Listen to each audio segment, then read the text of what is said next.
إن الحمد لله الذي بنعمته تتم الصالحات الذي علم القرآن خلق الإنسان وكرم وعلمه من البيان ما لم يعلم فسبحان الذي لا يحصى امتنانه باللسان ولا بالقلم نستغفره ونتوب إليه ونشهد أن لا إله إلا الله وحده لا شريك له ونشهد أن سيدنا وسندنا وحبيبنا وطبيبنا وطبيب أرواحنا محمدا عبد الله ورسوله أرسله بالحق بشيرا ونذيرا وداعيا إلى الله بإذنه وسراجا وقمرا منيرا أما بعد فقد قال الله تعالى في كلامه المجيد وفي فرقانه الحميد أعوذ بالله من الشيطان الرجيم بسم الله الرحمن الرحيم إن الله وملائكته يصلون على النبي يا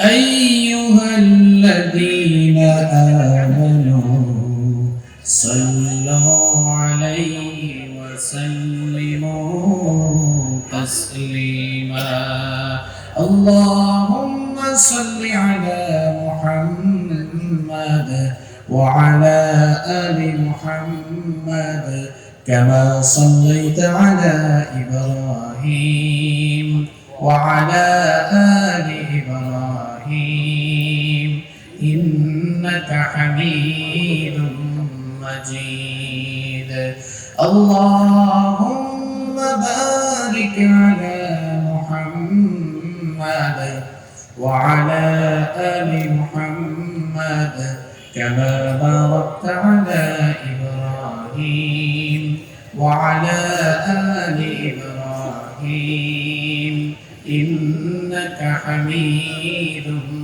مجيد ربي زدني علما ربي زدني علما رب اشرح لي صدري ويسر لي أمري واحلل عقدة من لساني يفقهوا قولي سبحانك لا علم لنا إلا ما علمتنا إنك أنت العليم الحكيم صدق الله العظيم হায়রে জীবন মৃত্যুই শেষ ঠিকানা পৃথিবীর সব রেশ মুছে দেবে তখন আর কে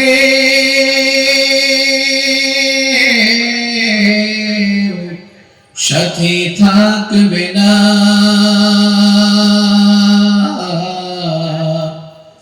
সাথী থাকবে না। আমার যখন ফুরাবে দিন, আসবে গহীন রাতি, থেকো প্রভু এ জীবনে, হয় চির সাথী, আসবে গহীন রাতি। জীবন নদীর দোকল জুড়ে আসলে অমানিসা, থাকবে না আর দু চোখ জুড়ে একটু আলো দিশা। জীবন নদীর দোকল জুড়ে আসলে অমানিসা, থাকবে না আর দু চোখ জুড়ে একটু আলো দিশা। সেদিন আমার, সেদিন আমার, সেদিন আমার আধার চোখ আধার গরে, তুমি থেকো বাতি, আসবে গহীন রাতি। আমার যখন ফুরাবে দিন, আসবে গহীন রাতি, থেকো আল্লাহ এ জীবনে, হয় চির সাথী, আসবে গহীন রাতি। আমার আমার বলে যখন কাউকে পাবো না, সেদিন আমার শূন্য হিয়ায় তুমি থেকো সান্ত্বনা, তুমি থেকো সান্ত্বনা। আখির আলো নিভে যেদিন, মনে আলো দিন, আসবে না কেউ অন্ধ চোখে একটু আলো নিয়ে। সেদিন আমার, সেদিন আমার, সেদিন আমার অন্ধ চোখে তুমি আলোর জ্যোতি, আসবে গহীন রাতি।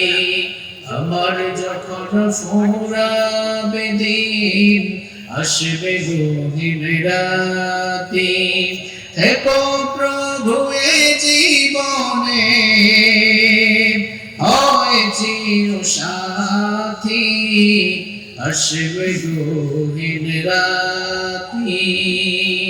সে আল্লাহর জন্য হৃদয়ের সবটুকু ভালোবাসা, আবেগ অনুভূতিকে উজাড় করে দিয়ে শরীরের সকল শক্তি গলার মাঝ গড়ে গড়ে নেই, আকাশ বাতাস প্রকম্পিত করে কালেমাত শুকর আদায় করছি, সকলেই করছি আলহামদুলিল্লাহ। আমরা প্রশংসা করেছি কার? লাভ হয়েছে কার? লাভ কি আল্লাহর হয়েছে? লাভ কার হয়েছে? আমরা যদি কোনো ব্যক্তি বা বস্তুর প্রশংসা করি, যার প্রশংসা করব তিনি খুশি হবেন। কিন্তু যখনই আমরা আমাদের রব, আমাদের খালিক, আমাদের মালিক আল্লাহ সুবহানাহু ওয়া তাআলা শুকরিয়া আদায় করি, কৃতজ্ঞতা আদায় করি, তার প্রশংসা করি, বিনিময়ে আল্লাহ তাআলা আমাদের প্রত্যেকের আমলনামাকে নেকি দিয়ে ফিল আপ করে নেন। আজকের এই মাহফিলে আসতে পেরে আপনারা খুশি না বেজার? কম না বেশি? আমরা খুশি, পরিমাণেও বেশি। জবান খুলে বলেন আল্লাহু আকবার। সম্মানিত ভাইরা, তাফসীরুল কোরআন মাহফিল, কোরআনের এই মাহফিলগুলো হচ্ছে এই দেশের মুসলমানদের, বিশেষ করে আম মুসলমান যারা আছেন তাদের জ্ঞান আহরণ করার একটি অন্যতম প্ল্যাটফর্ম। কোরআনের এই মাহফিলগুলো যে অঞ্চলে আয়োজন হয়, যে এলাকায় আয়োজন হয়, দেখা যায় সেই এলাকায় একটি উৎসব মুখর পরিবেশ বিরাজ করে।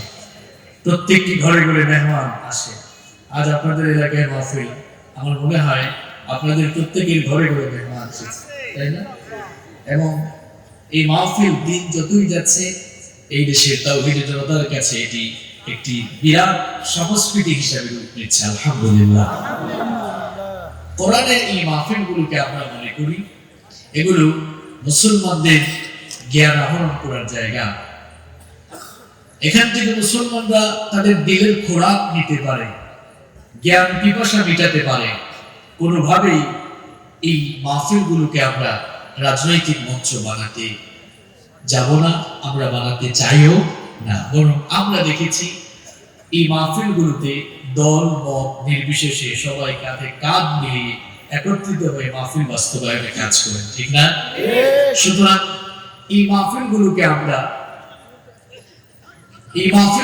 আমরা দলাদলি করে মাহফিলগুলোর পরিবেশটা নষ্ট না করি।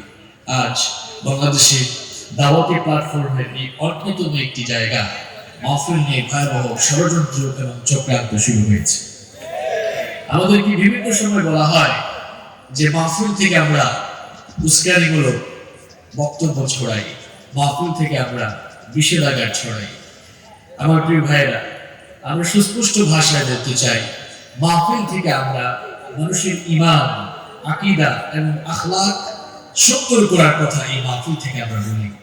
এই মাহফিল থেকে আমরা এদেশের জনগণকে পাপাচারের দিকে, অন্যায় অপকর্মের দিকে কখনোই উদ্বুদ্ধ করিনি, আজও করছি না, ভবিষ্যতেও হবে না ইনশাআল্লাহ। বরং আমরা নির্দ্বিধায় বলতে পারি, মানুষকে অপরাধ থেকে বাঁচানোর জন্য এবং অপরাধ মুক্ত সমাজ গঠনে এই মাহফিলের ভূমিকা অনস্বীকার্য। আপনারা বলেন তো, এই মাহফিলে এসে ওয়াজ শুনে কোনো মানুষ চুর হয়েছে? না। তো আজকে বললেন, এই মাহফিলে এসে ওয়াজ শুনে কোনো মানুষ চোর ডাকাত হয়েছে? এই মাহফিলে এসে ওয়াজ শুনে কোনো মানুষ চাঁদাবাজ, টেন্ডারবাজ হয়েছে? এই মাহফিলে এসে ওয়াজ শুনে কোনো মানুষ দর্শনকারী হয়েছে? বরং আমরা বলতে পারি, এই মাহফিলে বহু বেনামাজি এসে নামাজি হয়েছে। এই মাহফিলে বহু চোর ডাকাত এসে জাহান্নামের বয়ান শুনে চোখের পানি ছেড়ে দিয়ে তাওবা করে আল্লাহর ওলি হয়ে গিয়েছে। আমরা বলতে পারি, মা বাবার খেদমত করতো না এমন বহু বেয়াদব সন্তান মাহফিলে এসে মা বাবার অবদান কেমন কোরআন সুন্নাহ থেকে বয়ান শোনার পর সে মা বাবার খেদমত করা শুরু করেছে। অনেক চোর ডাকাত মাহফিলে এসে আখিরাতের বয়ান শুনতে শুনতে চুরি ডাকাতি ছেড়ে দিয়েছে। এই কথাগুলো কেন বলছি? আমাদের মাহফিলগুলোতে গোয়েন্দা সংস্থার অনেক ভাইয়েরা আসেন। আজকের এই প্রোগ্রামে তারা যদি এসে থাকেন, আমরা বলতে চাই, আল্লাহর ওয়াস্তে আমাদের এই মেসেজ সরকারের উপর মহলে পৌঁছান। আমাদের সরকার চান আমাদের এই সোনার বাংলাদেশকে অপরাধ মুক্ত করতে, মাদক থেকে, জঙ্গিবাদ থেকে সমাজকে মুক্ত করতে সরকার সব সময় চান, প্রশাসনও চান। আমার ভাইরা, আমরা তো সরকারের দুশমন নই, বরং আমরা প্রশাসন এবং সরকারকে কিভাবে সহযোগিতা করছি একটু মাথা খাটিয়ে চিন্তা করুন। আমরা আমাদের প্রত্যেকটি বক্তব্যে মানুষকে অপরাধ থেকে দূরে থাকার কথা বলি। সুতরাং অপরাধ মুক্ত সমাজ গঠনে এই মাহফিলগুলোর অবদান অনস্বীকার্য। এই মাহফিলের কোনো বিকল্প নেই। এজন্য রাজনৈতিক নেতৃবৃন্দ থেকে নিয়ে প্রশাসনের ভাইদেরকে আমরা বলবো, মাহফিল বাস্তবায়নে আপনারা আপনাদের আন্তরিকতার হাত, আপনারা আপনাদের আন্তরিকতার জায়গা আরো বাড়িয়ে দেন। দেখবেন সমাজ থেকে অপরাধ প্রবণতা আরো কমে যাবে ইনশাআল্লাহ। সম্মানিত ভাইয়েরা, আল্লাহর কিতাব কোরআন এর কাছে আপনি আসেন। আল্লাহর কিতাব কোরআন এর কাছে আসলে মানুষের মর্যাদা বাড়ে নাকি কমে? কথা বলেন, বাড়ে নাকি কমে? আপনি কোরআন থেকে নিজেকে মাইনাস করবেন না, আপনি কোরআন থেকে দূরে সরে যাবেন না। আপনি যদি কোরআন থেকে দূরে সরে যান, তাহলে আপনি আল্লাহর রহমত থেকে দূরে সরে যাবেন। আল্লাহ যদি কাউকে ছেড়ে দেন, আল্লাহ যদি কারো সঙ্গ ছেড়ে দেন, তাহলে ওই লোকটার সঙ্গী হয়ে যায় কে? কে হয়ে যায়? শয়তান। এজন্য আমি আপনাকে বলবো, প্রিয় ভাই, আউলিয়া ও শয়তান না হয়ে আউলিয়া ও রহমান হয়ে যান। শয়তানের বন্ধু না হয়ে আল্লাহর বন্ধু হয়ে যান। আপনার ইজ্জত, সম্মান এবং রিজিক, দুনিয়া আখিরাতের সফলতা লাভ করবেন কে? আল্লাহ। আল্লাহর কিতাব কোরআনের কাছে আসেন, কোরআন থেকে দূরে যাইয়েন না। কোরআনের মাহফিল হলে আপনি আপনার আন্তরিকতার জায়গা বাড়িয়ে দেন। দল মত নির্বিশেষে মাহফিলে চলে আসেন। আর এই মাহফিলগুলো তো সাম্প্রদায়িক নয়, এটি সার্বজনীন। কারণ মাহফিলে কোরআন থেকে আমরা কথা বলি। বলেন, আল্লাহর কিতাব কোরআন, এটি কি কোনো সাম্প্রদায়িক কিতাব? আল্লাহ তাআলা বলেছেন, হুদাল লিন-নাস, এটি সকল মানুষের হেদায়েতের জন্য নাযিল হওয়া কিতাব। সুবহানাল্লাহ। যেন সকল ধর্মের মানুষরা এই কোরআনের কথা শোনার অধিকার রাখে। আমি কিছুদিন আগে এই যশোরের মনিরামপুর এসেছিলাম। মনিরামপুর চিনেন না আপনারা?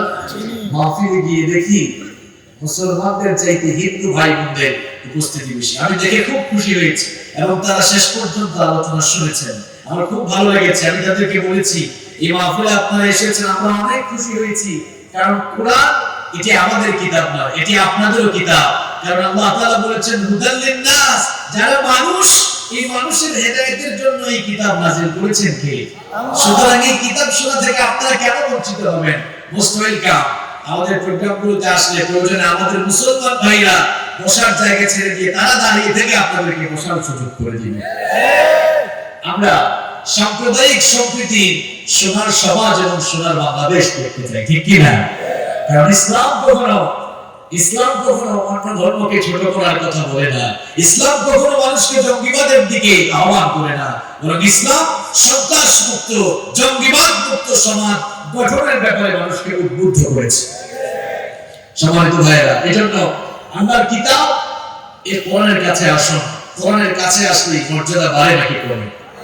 সবাই বলেন, বাড়ে নাকি কমে? আল্লাহর কিতাব এই কোরআন, এই কিতাবের কাছে যারাই আসে তাদের মর্যাদা বেড়ে যায়। খুব চিন্তা ভাবনা করে জবাব দেন, যেই ফেরেশতা এই কোরআন নিয়ে আগমন করেছেন, যেই ফেরেশতা এই কোরআন নিয়ে এসেছেন, আল্লাহর সকল ফেরেশতাদের চাইতে ওই ফেরেশতার দাম কম না বেশি? আরো আস্তে বলেন। যেই ভাষায় কোরআন নাযিল হয়েছে, পৃথিবীর সকল ভাষার উপরে ওই ভাষার শ্রেষ্ঠত্ব কম না বেশি? যার উপরে এই কোরআন নাযিল হয়েছে, পৃথিবীর সকল মানুষের চাইতে ওই লোকটার মর্যাদা সব চাইতে কম না বেশি? আমার ভাইরা খুব ভালো করে শুনে, আল্লাহর কিতাব এই কোরআনের সঙ্গে যার রিলেশন হয়ে যায় তার মর্যাদা কিভাবে বেড়ে যায় দেখেন। বছরের মধ্যে 12টি মাস রয়েছে, যেই মাসে এই কোরআন নাযিল হয়েছে সারা বছরের সকল মাসের চাইতে ওই মাসটার দাম কম না বেশি? আবার দেখেন, যে রাতে কোরআন নাযিল হয়েছে সারা বছরের সকল রাতের চাইতে ওই রাতটার শ্রেষ্ঠত্ব আর মর্যাদা কম না বেশি? খুব ভালো করে শুনে, কোরআনের সংস্পর্শে যারাই আসে তাদের মর্যাদা বাড়ে নাকি কমে? কাঠ দিয়ে চেয়ার বানানো হয়, সোফা বানানো হয়, টেবিল বানানো হয়, ফার্নিচার আসবাবপত্র বানানো হয়। সেই চেয়ার, টেবিল, সোফা বা ফার্নিচারের সাথে মানুষের পা লাগলে কেউ কোনো সম্মান ভক্তি করে চুমু খায় না, সালাম করে না। কিন্তু কাঠের দুইটা টুকরা দিয়ে যখন রেহাল বানানো হয়, আর সেই রেহালের উপরে যখন আল্লাহর কিতাব কোরআন রাখা হয়, তখন সেই কাঠের দুইটা টুকরার দামও বেড়ে যায়।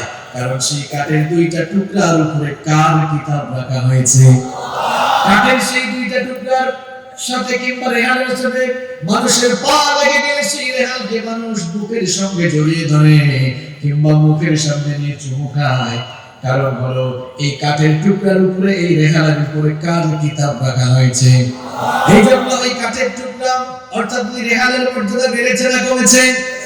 আবার দেখেন, গার্মেন্টস ফ্যাক্টরিতে অনেক কাপড় থাকে, শপিং মলে কাপড়ের দোকানগুলিতে অনেক কাপড় থাকে, এমনকি আপনাদের বাসা বাড়িতে, আপনাদের ঘরের মধ্যে আলমারিতে কাপড় থাকে।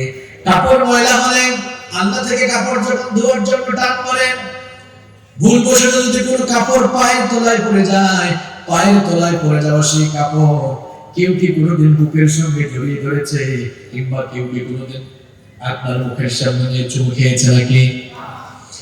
কিন্তু ছোট্ট কাপড়ের টুকরা দিয়ে যখন গিলাফ, জিলবাব বা বস্ত্রী বানানো হয়, আর সেই ছোট্ট কাপড়ের টুকরা যখন মানুষের হাত থেকে পড়ে যায়, মানুষেরা ছোট্ট সেই কাপড়ের টুকরা হাতে নিয়ে বুকের সঙ্গে জড়িয়ে ধরে মুখের সামনে নিয়ে চুমু খায়। কারণ কাপড়টা ছোট হতে পারে, কিন্তু ওই কাপড় দিয়ে কার কিতাব পেঁচানো হয়েছে। এই জন্য ওই কাপড়ের টুকরার মর্যাদা বেড়েছে নাকি কমেছে?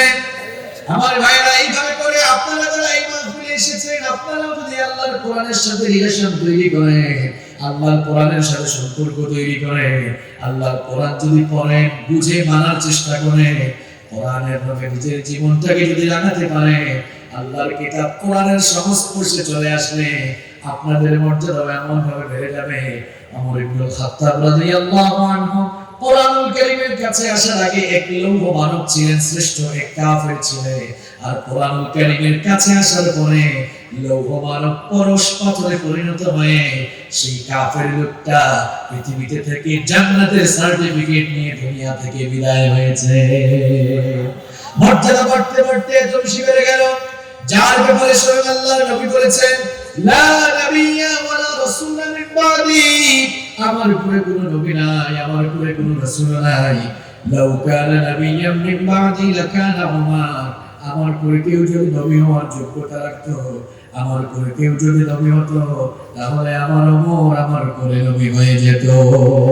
সুবহানাল্লাহ। যেই লোক লৌহ মানব ছিলেন, কোরআনুল কারীমের কাছে আসার কারণে পরশ পাথরে পরিণত হলেন, তার পাশাপাশি পৃথিবীতে থেকে জান্নাতের সার্টিফিকেট নিয়ে বিদায় হয়েছেন। সুবহানাল্লাহ। সুতরাং আপনিও যদি কোরআনের কাছে আসেন, কোরআন ওয়ালাদেরকে মহব্বত করেন, রেসপেক্ট করেন, ভালোবাসেন, আপনার মর্যাদা বাড়বে না কমবে। কিন্তু দেখা যায় আমাদের মধ্যে অনেক ভাইরা আছেন, আমরা কোরআনকে হৃদয়ে ধারণ করতে পারি না। যেখানে কোরআনের আলোচনা হয় সেখানে যেতে চাই না। আর কোরআনকে যারা ধারণ করেন, কোরআনকে যারা লালন করেন, যারা কোরআনের দায়ী হয়ে কোরআনকে বিশ্বময় ছড়িয়ে দিচ্ছেন, এদেরকে দেখলেও ভালোবাসতে মন চায় না। কিছু মানুষ আছে আলেম ওলামাদেরকে দেখলে ভালো লাগে না, গালি দিতে মন চায়, কাছে টানতে মন চায় না, ভালোবাসতে মন চায় না, শ্রদ্ধা করতে মন চায় না। কেন ভাই? আপনি এই লোকগুলোকে কি সাধারণ মানুষ মনে করেছেন? ইন্নাল উলামা ওয়ারাসাতুল আমবিয়া, এই লোকগুলো হচ্ছেন এই পৃথিবীতে আল্লাহর নবীদের প্রতিনিধিত্বকারী। সুবহানাল্লাহ। তারা হচ্ছেন নবীদের ওয়ারিস। আল্লাহর নবী বলেছেন, আকাশের মধ্যে তারকাদের চাইতে চাঁদের যেমন শ্রেষ্ঠত্ব রয়েছে, ঠিক তেমনি ভাবে দুনিয়ার আম মানুষের উপরে আলেমদের শ্রেষ্ঠত্ব রয়েছে। সুবহানাল্লাহ। পৃথিবীতে তো নবী রাসূলরা আসবেন না, এই নবী রাসূলগণের ওয়ারিসদেরকে যারা ভালোবাসবে, সম্মান করবে, শ্রদ্ধা করবে, তারা যেন স্বয়ং আল্লাহর নবীকে সম্মান করবে, শ্রদ্ধা করবে। এজন্য আলেম ওলামাদের কাছে আসেন, আপনার ইজ্জত কমবে না, ইজ্জত বাড়িয়ে দিবেন কে? আর যদি নিজেই কোরআন থেকে সরে যান, আলেম ওলামাদের কাছ থেকে সরে যান, পৃথিবীর ইতিহাস আমাদেরকে বলছে কোরআন থেকে যারা নিজেদেরকে দূরে সরিয়ে দিয়েছে, সময়ের ব্যবধানে তারা ধ্বংসের অটল গহ্বরে নিপতিত হয়েছে। সুতরাং আপনি যদি নিজেই কোরআন থেকে দূরে সরে যান, কোরআন ওয়ালাদের থেকে দূরে সরে যান, হয়তো আজ আপনার অবস্থা ভালো, কিন্তু দেখবেন সময়ের ব্যবধানে আপনার পরিণতিও আবু জাহেলের চাইতে কম হবে না। কারণ কোরআন থেকে দূরে গেলেই আপনি ধ্বংসের দিকে অগ্রসর হয়ে যাবেন, আর কোরআনের কাছে আসলেই আপনাকে নাজাতের ঠিকানা দেখিয়ে দিবেন কি? যেন আমরা আল্লাহর কোরআনের সংস্পর্শে থাকতে চাই কি চাই না? আল্লাহ আমাদেরকে কবুল করে নেন। সম্মানিত ভাইরা, রাত অনেক হয়ে গিয়েছে, এই জন্য আমরা অপ্রাসঙ্গিক কথাবার্তা না বলে সরাসরি আলোচনায় প্রবেশ করতে চাই। যতক্ষণ আমরা কথা বলবো, একেবারে শেষ পর্যন্ত প্রত্যেকটি কথা ফুললি কনসেন্ট্রেট হয়ে আমরা যেন শ্রবণ করতে পারি, আর প্রত্যেকটি কথা আমরা যেন আমাদের প্র্যাকটিক্যাল লাইফে আমল করার মন মগজ মানসিকতা নিয়ে শুনতে পারি। আল্লাহ তাআলা আমাদের সকলকে সেই তৌফিক দান করেন, আমরা বলি আমিন। সম্মানিত ভাইরা, এই পৃথিবী যেখানে আমরা বাস করছি, এই পৃথিবী থাকার জায়গা নয়, এই পৃথিবী হলো চলে যাওয়ার জায়গা। পৃথিবীতে কেউ থাকতে পারে নাই। এখন 2021 সাল, 1921 সালে এই পৃথিবীতে বহু মানুষ জমিনের বুকে বিচরণ করেছিল। সময়ের ব্যবধানে 2021 সালে তাদের বেশিরভাগ মানুষ, কিংবা প্রায় সবাই, এখন মাটির নিচে ঘুমিয়ে আছে। এটি হচ্ছে পৃথিবীর সবচাইতে বস্তুনিষ্ঠ, অলঙ্ঘনীয়, অনিবার্য মহাসত্য। আপনি পৃথিবীতে থাকবেন না, কারণ পৃথিবী থাকার জায়গা নয়, পৃথিবী হলো চলে যাওয়ার জায়গা। এই পৃথিবী নামক চলে যাওয়ার জায়গায় এসে আমরা অনেকে এটিকে থাকার জায়গা মনে করি। আমরা দুনিয়ার লোভ লালসা, দুনিয়ার মুখে পড়ে আমরা নিজেদেরকে ধ্বংসের দিকে অগ্রসর করছি। শয়তান আমাদেরকে ধোঁকায় ফেলে রেখেছে, আমাদেরকে আমাদের ডেস্টিনেশনের ব্যাপারে উদাসীন করে ফেলেছে। আমরা মনে করছি এখানে আমরা থাকবো, অথচ এখানে আসার আগেও আরো দুটি জগতে আমরা স্টেপ বাই স্টেপ অতিক্রম করে এখানে এসেছি। এখানেও থাকবো না, এখান থেকে আরো দুটি স্টেপে আমাদেরকে যাওয়া লাগবে। 2 আর 2 কত হয়? আর মাঝখানে আরো এক যেখানে আছে, কত হয়? আমরা সবাই নাম্বার 1 আলামে আরওয়াহ, রূহের জগতে ছিলাম, সেখানে থাকি নাই।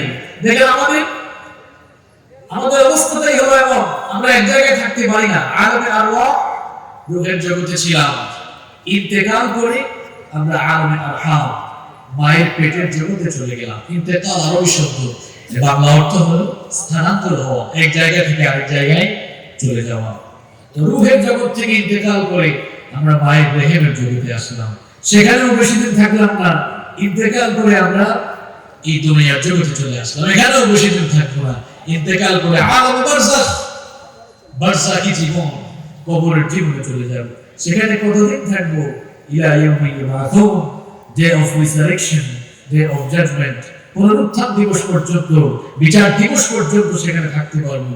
এরপরে ইসরাফিলের সিংহার ফুৎকার হয়ে গেলে, সিংহায় ফুৎকার দিয়ে দিলে কিয়ামতের ঘটনা শুরু হয়ে যাওয়ার পর সকলে আবার কবর থেকে ইন্তেকাল করে হাসরের ময়দানে গিয়ে একত্রিত হব। এই যে আমরা আমাদের পরিণতির কথা অনেকে ভুলে গিয়েছি। কোথায় ছিলাম, কিভাবে আসলাম, কেন আসলাম, কোথায় যাব, এটি ভুলে গিয়েছি। আজ এই মাহফিলে আপনাকে মনে করিয়ে দিয়ে যাব, কোথায় ছিলেন আপনি, কিভাবে এসেছেন, কেন এসেছেন, কোথায় যাবেন। আজকে এই পয়েন্টগুলোর আলোকে জীবন পরিবর্তনমূলক কিছু কথা কোরআন সুন্নাহ থেকে বলবো ইনশাআল্লাহ। সম্মানিত ভাইরা, আমরা কোথায় ছিলাম আর কিভাবে আসলাম, আল্লাহ তাআলা আমাদেরকে স্মরণ করিয়ে দিচ্ছে। রব্বুল আলামিন বলছেন, কোথায় ছিলে, কিভাবে আসলে চিন্তা করো। তোমাদের তো কোনো অস্তিত্ব ছিল না, তোমরা অস্তিত্বহীন ছিলে, ঠিকানাহীন ছিলে। সেই ঠিকানাহীন অবস্থা থেকে, অস্তিত্বহীনতা থেকে কিভাবে তোমাদের পয়দা হলো, কি করে তোমরা আসলে, শোনো। কোরআনে কারীমের ৭৬ নম্বর সূরা, সূরাতুদ দাহারের প্রথম আয়াতে রব্বুল আলামিন বললেন, হাল আতা আলাল ইনসানি হিনুম মিনাদ দাহরি লাম ইয়াকুন শাইআন মাযকুরা। রব্বুল আলামিন বলছেন, মানুষের জীবনে কি এমন একটি সময় ছিল না যখন সে উল্লেখযোগ্য বিষয় বা বস্তু হিসেবে পরিগণিত ছিল না, তার কোনো নাম ছিল না, ঠিকানা ছিল না, ঘর ছিল না, বাড়ি ছিল না, অস্তিত্ব ছিল না, কিছুই ছিল না। আল্লাহ পাক বলছেন, বান্দারে কি করে তোমার পয়দা হলো আর কিভাবে তোমার সৃষ্টি হলো তুমি জেনে নাও। কোরআনে কারীমের ২৩ নম্বর সূরা, সূরাতুল মুমিনুনের ১২ নম্বর আয়াত থেকে রব্বুল আলামিন বলছেন, ওয়ালাকাদ খালাকনাল ইনসানা মিন সুলালাতিন মিন طين ثم جعلناه نطفة في قرار مكين ثم خلقنا النطفة علقة فخلقنا العلقة مضغة فخلقنا المضغة عظاما فكسونا العظام لحما। আল্লাহ তাআলা বলছেন, আমি তোমাদেরকে মাটির নির্যাস থেকে সৃষ্টি করেছি, পুরুষের স্পাম আর মহিলাদের ওভাম, এই দুটোকে একত্রিত করে এক ফোঁটা নাপাক পানি তোমার মায়ের গর্ভের ভেতরে সুরক্ষিত জায়গায় আমি রেখে দিলাম। রব্বুল আলামিন বলছেন, বান্দারে চিন্তা করো কিভাবে তোমার পয়দা হলো। এক ফোঁটা নাপাক পানি থেকে তোমার পয়দা হয়েছে, এমন নাপাক পানি, যেই নাপাক পানি বের হয়ে গেলে মানুষের উপরে গোসল ফরজ হয়ে যায়, সেই রকম এক ফোঁটা নাপাক পানি থেকে তোমার পয়দা হয়েছে। নাপাক পানি থেকে যেই মানুষের পয়দা হয়েছে, দুনিয়াতে আসার পর সামান্য পড়াশোনা করে, সামান্য টাকা পয়সার মালিক হয়ে, সামান্য ক্ষমতার আধিপত্য হয়ে এমন অহংকারী হয়ে যায়, এমন দাম্ভিকতাপূর্ণ আচরণ করে যেন মাটিতে তার পা পড়ে না, এমন মানুষ আছে না নাই? কিসের তো অহংকারের বড়াই করেন। এক ফোঁটা নাপাক পানি থেকে আপনার পয়দা হয়েছে, ওই নাপাক পানি ফোঁটাকে রব্বুল আলামিন সুরক্ষিত জায়গায় রেখে দিলেন। তারপরে সেই নাপাক পানি ফোঁটাকে জমাট বাঁধা রক্তে পরিণত করলেন। এরপরে সেই জমাট বাঁধা রক্তকে মাংসপিণ্ডে বানালেন। তারপরে সেই মাংসপিণ্ডকে বড় একটি হাড্ডিতে রূপান্তর করলেন। এরপরে সেই হাড্ডির উপরে গোশতের পোশাক পরিয়ে দিলেন। এরপরে আবার স্ট্রাকচার দেওয়া শুরু করলেন। আমাদের কোনো হাত ছিল না, পা ছিল না, চক্ষু ছিল না, নাক ছিল না, মুখ ছিল না, কান ছিল না, কিছুই ছিল না।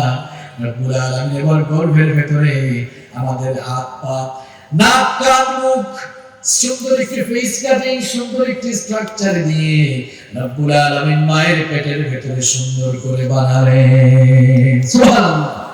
এরপর সেখানে একটি নির্দিষ্ট সময় পর্যন্ত আল্লাহ তাআলা রেখে দিলেন। তারপর কি হলো? সুম্মা নুখরিজুকুম তিফলা। এরপরে বাচ্চার সাইজে একটি বাচ্চার আকারে মায়ের পেটের ভেতর থেকে বের করে এই দুনিয়ার আলো বাতাস আমাদেরকে দেখিয়েছেন কে? পৃথিবীতে আমরা চলে আসলাম। আমরা পৃথিবীতে এসে মনে করলাম এটা মনে হয় থাকার জায়গা, মনে হয় আমরা থাকতে পারবো। এই জন্য দুনিয়া পাওয়ার ধান্দায় আমরা এতই ব্যস্ত হয়ে গিয়েছি যে আমরা নিজেদের ডেস্টিনেশন ভুলে গিয়েছি। আমরা যেন আমাদের ডেস্টিনেশন ভুলে না যাই, এই জন্য রব্বুল আলামিন সতর্ক করে দিয়ে বললেন, সুম্মা ইন্নাকুম বা'দা যালিকা লামাইয়িতুন। গাফেল হয়ে যাও, অসতর্ক হয়ে যাও, অতঃপর মৃত্যুর স্বাদ আস্বাদন করে তোমাকে এই দুনিয়া ছেড়েও চলে যাওয়া লাগবে। আমার ভাইরা, কোথায় ছিলেন আর কিভাবে আসবেন বললাম। যেখানে এসেছেন এখানে আপনি থাকতে পারবেন না। আমার আজকে আলোচনা করতে বারবার কনসেন্ট্রেশন খুব ব্রেক হচ্ছে। এরকম পরিস্থিতিতে মনে হয় আমি প্রথম পড়েছি। কোন এখানে দেখা যাচ্ছে কিছু কিছু মানুষ 2-3 সেকেন্ড পর পর বারবার উঠে, কারণ শয়তান এদেরকে নিচ থেকে কাকুকুতু দিয়ে উঠায়। কারণ শয়তান কোনোদিনও চায় না আপনি কোরআন শুনেন, কারণ কোরআন শুনলেই শয়তানের অনেক লাভ না অনেক লস। তো শয়তান কি মনে করেছেন আপনার চেয়ে কম্পাক্ট না? শয়তান আমার আপনার চেয়ে বয়সেও বড়, বুদ্ধিতেও কি বলেন, শয়তানের বয়স আমাদের চেয়ে কম না বেশি, বুদ্ধি কম না বেশি? শয়তান আপনার আমার চেয়ে বড় পাক না। সে কোনোদিনও চায় না আপনি কোরআন শুনেন আর সতর্ক হয়ে যান, হেদায়েত পেয়ে যান। এটা শয়তান কখনো চায়? যেন শয়তান আপনাকে কোরআন থেকে দূরে রাখতে চায়। এখন যে কায়দাই হোক, ওই কায়দায় আপনাকে দূরে রাখতে পারলেই সে সাকসেসফুল। তবে আমার এই ধরনের ফোটার প্রয়োজন নেই যারা কিছুক্ষণ পর পর উঠে। আমি 1 মিনিট সময় দিলাম, যারা 11টা বাজে তো 11:45 মজার দরকার, এই 11:45 আগে যারা উঠবেন 1 মিনিট সময় দিলাম, আল্লাহর রাস্তায় চলে যান। আমার রিয়েল সুদা দরকার, যারা আমার পূর্ণাঙ্গ একেবারে কথাগুলো শুনবে, আমার কথা সুস্পষ্ট। 11:45 আগে যারা উঠবেন আগে ভাগে চলে যান। 1 মিনিট পর যারা উঠবেন আমি কিন্তু ডেকে একদম স্টেজ যান, কারণ আল্লাহর কোরআনের মাহফিলের পরিবেশ নষ্ট করার আপনার কোনো অধিকার নেই। আগে ভাগে চলে যান, কারণ আপনার উদ্দেশ্য ভালো না। আপনি আসলেন হুজুর দেখার জন্য, হুজুরের কণ্ঠ দেখার জন্য, মাহফিলের পরিবেশ দেখার জন্য, অথবা গাড়ি দেখার জন্য। আলোচনা শোনার উদ্দেশ্য যে আপনার না, এটা আমরা খুব ভালো করে জানি। যেন আমার কিছু রিয়েল শ্রোতা দরকার, যারা সত্যিকার অর্থে আলোচনা শোনার মন, মগজ এবং মানসিকতা নিয়ে এখানে এসেছে। অলরেডি 30 সেকেন্ড কিন্তু শেষ, বাকি 30 সেকেন্ডে তারা উঠে যাবে, এমন শ্রোতা কোনো দরকার। আমি একটু কাটছাট কথা বলে ফেলি, রাগ করেছেন আপনারা? স্ট্রেট ফরওয়ার্ড, সোজা কথা একেবারে। যে থাকবেন থাকেন, আর কাতুকুতু যাদের আসবে এরা আগে ভাগেই ভাগেন। এই কাতুকুতুওয়ালা মানুষদের কোরআনের মাহফিলে দরকার নাই। আমাদের দরকার ওমরের দিল নিয়ে যারা কোরআন শুনতে আসবে, এই ওমরের দিলওয়ালা কিছু মানুষ মাহফিলে দরকার, ঠিক কি না? সম্মানিত ভাইরা, তাহলে আমরা বলছিলাম যে যেখানে এসেছি সেখানে আমরা থাকতে পারবো, এখান থেকে আমরা চলে যাব, কেউ আমরা থাকবো না। Every soul will take the test of that. প্রত্যেক মানুষের থেকে মৃত্যুর স্বাদ আস্বাদন করতে হবে। মৃত্যু থেকে পালিয়ে বাঁচা যায় না। রূপসা থানায় এক লোক বড় ধরনের অপরাধ করেছে। থানা থেকে রাতের বেলা পুলিশ আসছে। পুলিশের খবর পেয়ে সে এবার বাড়ি থেকে পালানো শুরু করেছে। এখন পলায়ন করে ভেগে হয়তো পুলিশের হাত থেকে বাঁচা যাবে, কিন্তু আপনারা আমাকে বলেন, পলায়ন করে আর ভেগে মালাকুল মউতের থাবা থেকে বাঁচা যাবে? কথা বলেন। রব্বুল আলামিন বলেছেন, আইনামা তাকুনু ইউদরিকুমুল মাউত ওয়ালাউ কুনতুম ফি বুরুজিম মুশাইয়াদা। যেখানেই থাকো না কেন, যে অবস্থায় থাকো না কেন, মৃত্যু তোমাদের সঙ্গে এসে মুলাকাত করবে। এমনকি মৃত্যু থেকে বাঁচার জন্য উঁচু কোনো টিলায় গিয়েও যদি তুমি অবস্থান নাও, যদি মনে করো তুমি মৃত্যুর হাত থেকে রেহাই পাবে, বান্দারে মনে রাখো মৃত্যুর হাত থেকে তুমি রেহাই পাবে না। মৃত্যুর হাত থেকে রেহাই পাওয়া যাবে? মৃত্যুর হাত থেকে পলায়ন করে কথা যায় না। পুলিশ আসতেছে, দৌড় দিয়ে বাঁচতে পারেন হয়তো, কিন্তু পরে মালাকুল মউত আসতেছে, দৌড়ে কুল পাওয়া যাবে? সুলাইমান আলাইহিস সালামের নাম শুনেছেন আপনারা? কথা বলেন। সুলাইমান আলাইহিস সালামের নাম শুনেছেন আপনারা? তিনি কি ছিলেন? নবী। তিনি আল্লাহর একজন নবী ছিলেন, বাপও নবী, ছেলেও নবী। খুলনার মানুষ তো এমন না, খুলনার মানুষ তো কথা বলে। সুলাইমান আলাইহিস সালাম তিনি আল্লাহর নবী ছিলেন, তার বাবার নাম হচ্ছে দাউদ আলাইহিস সালাম। সুলাইমান আলাইহিস সালাম মাত্র 13 বছর বয়সে তার বাবার রেখে যাওয়া সিংহাসনের মালিক হয়েছিলেন এবং আল্লাহ তাআলা তাকে গোটা পৃথিবীকে শাসন করার সুযোগ তৈরি করে দিয়েছিলেন। এখন আমাদের মুসলমানদের সমাজে কিছু উল্লুক আর ভাল্লুক পয়দা হয়েছে।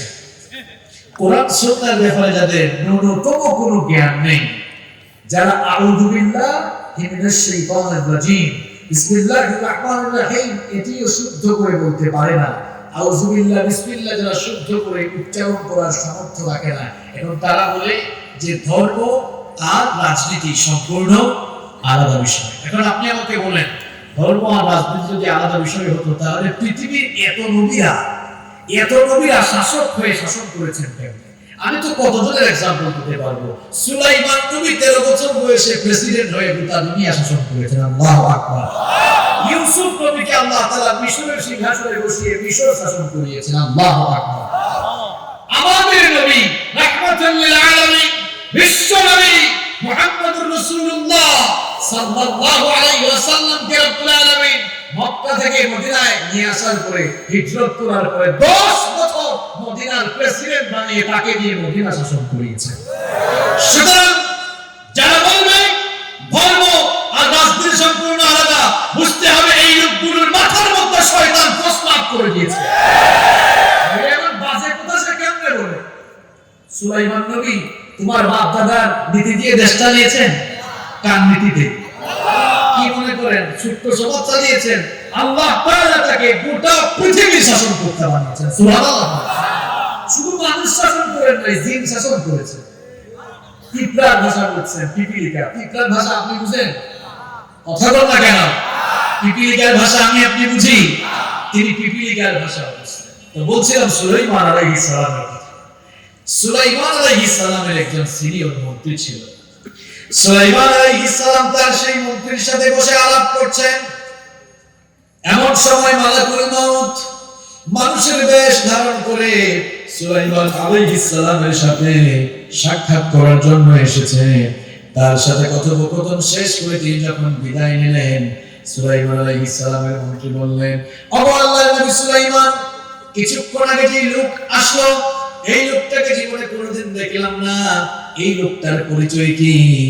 সুলাইমান আলাইহিস সালাম তখন বললেন, ও আমার মন্ত্রী, ভালো করে শোনো, ইনি সাধারণ কোন মানুষ না, বরং মানুষের বেশ ধরে মালাকুল মউত আমার কাছে এসেছিলেন। এই কথা শোনা মাত্রই মন্ত্রী থরথর করে কাঁপা শুরু করলো। তিনি বললেন, কি ব্যাপার, তোমার এই অবস্থা হলো কেন? মন্ত্রী তখন বলল, ও আল্লাহর নবী সুলাইমান, এই লোকটা যখন এখানে এসেছিল আমার দিকে, সে কয়েকবার ভয়ঙ্কর ভাবে তাকিয়েছিল। তার তাকানোর পদ্ধতি দেখে, তাকানোর সিস্টেম দেখে আমার কলিজা পর্যন্ত ভয়ে কেঁপে উঠেছিল। এই লোকটাকে যদি আমি আবার দেখি তাহলে আমি আর হয়তো ঠিক থাকতে পারবো না। সুতরাং আপনি আমাকে একটু সহযোগিতা করেন। বাতাস তো আপনার হুকুম মানে। সাইয়েদনা সুলাইমান আলাইহিস সালামকে রব্বুল আলামিন মুজিজা দিয়েছিলেন, বাতাস তার হুকুম মানতো। তার মন্ত্রী বলেছিলেন, বাতাস যেহেতু আপনার হুকুম মানে, বাতাসকে অর্ডার করেন, বাতাস যেন আমাকে এখান থেকে স্থানান্তরিত করে হিন্দুস্তানের কোন দূরবর্তী জায়গায় রেখে আসে। পরের দিন মালাকুল মউত সুলাইমান আলাইহিস সালামের সাথে পুনরায় যখন সাক্ষাৎ করতে এসেছিলেন, সুলাইমান আলাইহিস সালাম প্রশ্ন করলেন, ও মালাকুল মউত, গতকাল তুমি যখন এসেছিলে আমার মন্ত্রীর দিকে কিভাবে তাকিয়েছিলে? বেচারা বড় ভয় পেয়েছিল।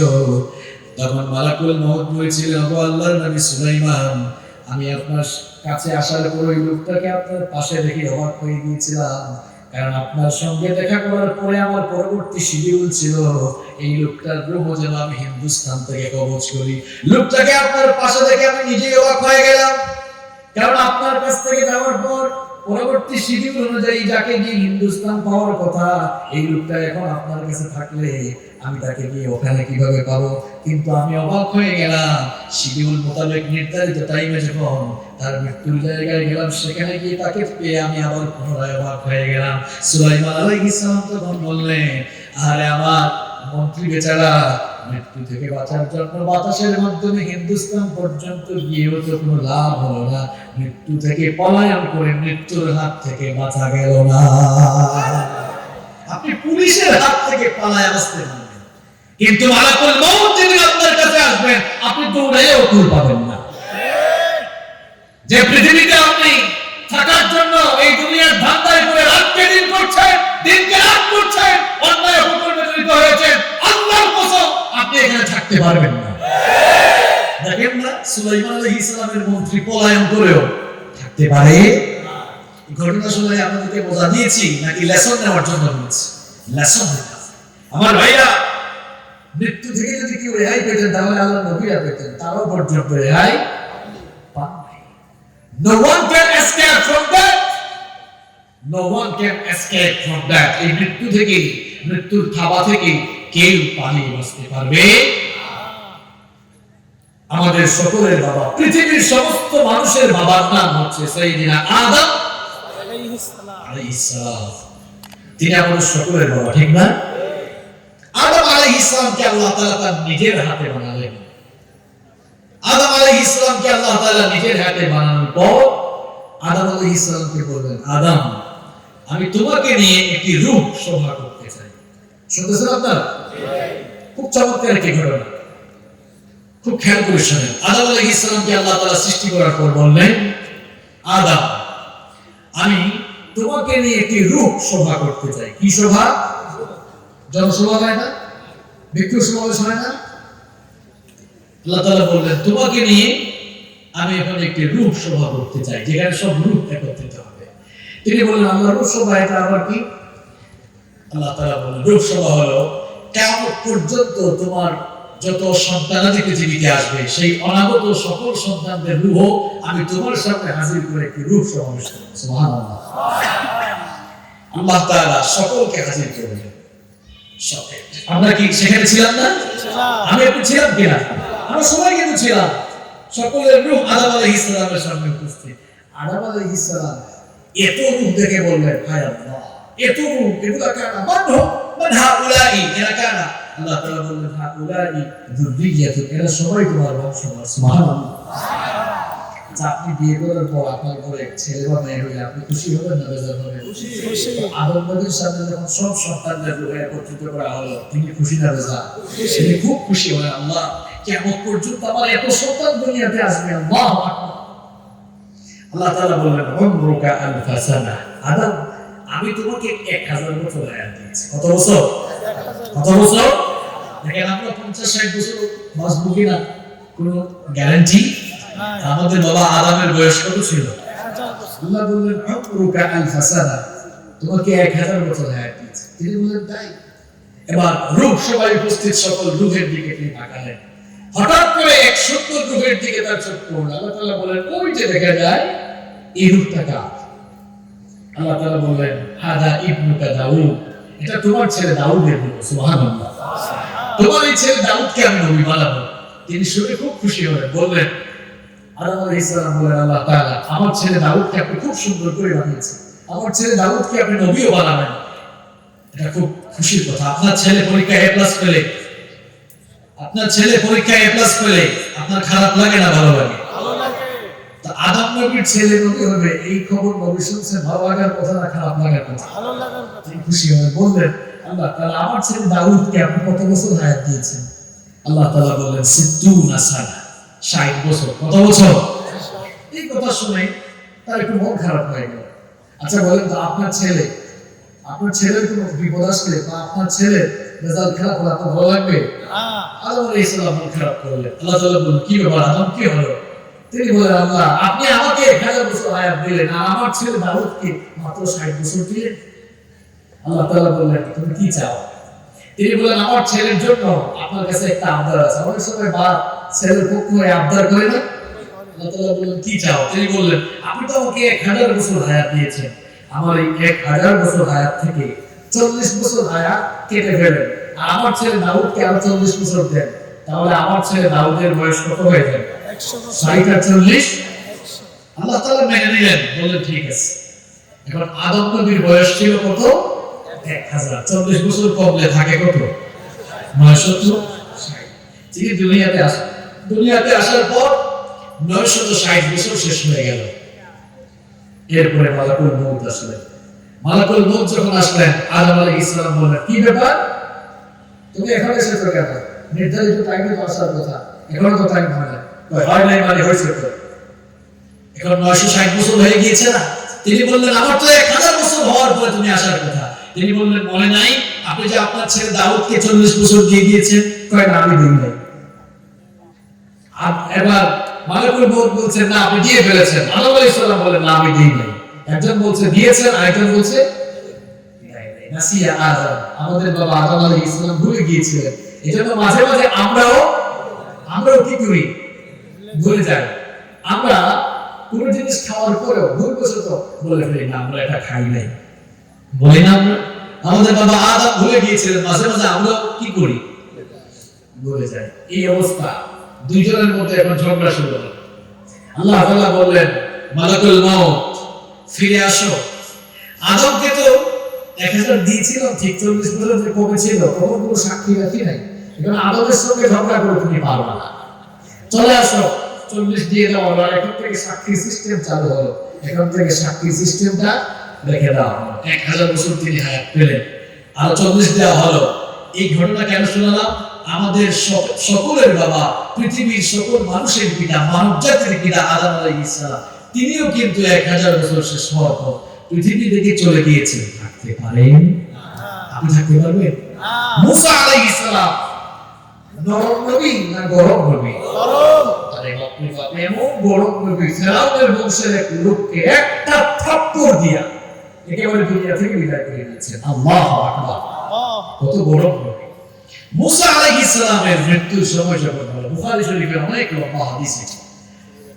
মুসা আলাইহিস সালামের মৃত্যুর সময় যখন হলো, মালাকুল মউত আসলেন। মুসা আলাইহিস সালাম বললেন মান আনতা, কি বলি তুমি কে? দেখছেন অবস্থা, মালাকুল মউত কে বলে তুমি কে? মালাকুল মউত ভাবলেন আমাকে দেখলেই তো মানুষের অবস্থা খারাপ হয়ে যায়, আর উনি বলছেন আমি। তিনি বললেন আলা মালাকুল মউত, আমি মালাকুল মউত। তিনি বললেন তো কি হয়েছে? তো কি হয়েছে মানে আমি কেন আসি আপনি জানেন না? কেন আসছি? আপনার রূহ কবজ করার জন্য এসেছি। মুসা আলাইহিস সালাম বললেন তাই, তা আসো আমার রূহ কবজ করো। যখন কাছে আসলেন, ফালাম্মা জাআহু সাক্কাহু, যখন কাছে আসলেন একেবারে এই চোখের উপরে একটা থাপ্পড় দিলেন। আল্লাহু আকবার, এক থাপ্পড়ের চোটে চক্ষুটা বের হয়ে গেল। আল্লাহু আকবার, কেমন নবী, মালাকুল মউতকে পর্যন্ত থাপ্পড় দিয়েছে। কিসা কাহিনী বলছি না। ফালাম্মা জাআহু সাক্কাহু, কাছে আসার পরে কি করলেন? একটা থাপ্পড় দিলেন, চক্ষুটা বের হয়ে গেল। মালাকুল মউত আল্লাহর কাছে গিয়ে বললেন আল্লাহ কার জান কবজের জন্য পাঠাইলেন, ওর জন্য তো আমার জানই শেষ হয়ে গেছিল। আল্লাহ তাআলা বললেন আমার নবী মুসার কাছে ফিরে যাও, পয়গাম নিয়ে যাও, তাকে জানিয়ে দাও তিনি যদি আরো হায়াত চান, তিনি যেন একটি ষাঁড়ের পিঠের উপরে হাত রাখেন। তিনি তার হাত দিয়ে যতগুলো লোম ঢাকতে পারবেন, প্রত্যেকটি লোমের পরিবর্তে তাকে 1 বছর করে হায়াত বাড়িয়ে দেওয়া হবে। এই সংবাদ যখন মুসা আলাইহিস সালামকে দেওয়া হলো, তিনি পাল্টা প্রশ্ন করলেন, মালাকুল মউতকে বললেন বুঝলাম 1 বছর করে হায়াত আমাকে বাড়িয়ে দেওয়া হবে প্রত্যেকটি লোমের বিনিময়ে। প্রশ্ন হলো ওই হায়াতগুলো যখন ফুরিয়ে যাবে তখন কি হবে? মালাকুল মউত বললেন তখন মরতে হবে, মৃত্যু থেকে বাঁচা যাবে। তখন তিনি বললেন যেহেতু মরা একদিন লাগবে, তাহলে দেরি করে লাভ নাই, রূহ কবজ করে ফেলো, আমি আমার মাওলার দিদার লাভে ধন্য হয়ে যেতে চাই। এই সুন্দর ঘটনাটি কেন শোনালাম? আপনাদেরকে মজা দেওয়ার জন্য নয় আমার ভাইরা। পৃথিবীর শ্রেষ্ঠ মানুষ হলেন আম্বিয়া আলাইহিস সালাম, তারা কেউ মৃত্যুর হাত থেকে রেহাই পান নাই। সুতরাং আমি আপনি যারা আছি রক্ত থেকে রেহাই পাবো। আমি বলছিলাম আমরা কোথায় ছিলাম, কিভাবে আসলাম, কোথায় যাব আর কেন এসেছি, এই বিষয়গুলো নিয়ে কথা বলবো ইনশাআল্লাহ। কোথায় ছিলেন, কিভাবে আসলেন বলেছি, এখন কোথায় যাবেন সেটা বলছি, এরপরে বলবো কেন এসেছেন ইনশাআল্লাহ। কষ্ট হচ্ছে না তো আপনাদের? এই পৃথিবীতে এসেছি থাকার জন্য নয়, চলে যাওয়ার জন্য। কেউ আমরা থাকবো না, কেউ আমরা থাকবো না। আমাদের পূর্বপুরুষরা কেউ পৃথিবীতে থাকতে পারে, আমরাও থাকতে পারবো না। সময়ের ব্যবধানে আমরাও এই পৃথিবী থেকে চলে যাব। এই পৃথিবী হচ্ছে আমাদের জন্য it's like a waiting room. এটি আমাদের জন্য ওয়েটিং রুমের মতো। দেশের বাইরে যারা যায়, এয়ারপোর্টে ঢোকার পর ইমিগ্রেশন ক্রস করে বিমান ছাড়ার আগ পর্যন্ত একটি রুমে বসে থাকে। এই রুমকে কি বলা হয়? Waiting room. বলেন তো আপনারা, বুদ্ধিমানের মতো জবাব দেন। ওই ওয়েটিং রুমে সারা জীবন থাকা যায় নাকি ফ্লাইট ছাড়ার আগ পর্যন্ত থাকা যায়? কথা বলেন। ফ্লাইট ছাড়ার আগ পর্যন্ত থাকা যায়। আমি, আপনি, আমরা সবাই ইমিগ্রেশন ক্রস করে আমরা একটি ফ্লাইটের জন্য এই পৃথিবী নামক ওয়েটিং রুমে অপেক্ষা করছি। হয়তো অনেকের প্রশ্ন হতে পারে, হুজুর আমরা অনেকে জীবনে কোনোদিন এয়ারপোর্টেও ঢুকে নাই, তো ইমিগ্রেশন আমরা কোন দিন ক্রস করলাম? আপনি আমি যেদিন মায়ের পেটের ভেতর থেকে বের হয়েছি, ইমিগ্রেশন কমপ্লিট করে, ইমিগ্রেশন শেষ করে মায়ের পেটের ভেতর থেকে বের হয়ে এখন এই পৃথিবী নামক ওয়েটিং রুমে আছি আর অপেক্ষা করছি একটি ফ্লাইটে। ওই ফ্লাইটের পাইলট যিনি, তার নাম মালাকুল। মালাকুল। আমরা বসে আছি, যেখানে আছি একটি ফ্লাইট আসবে।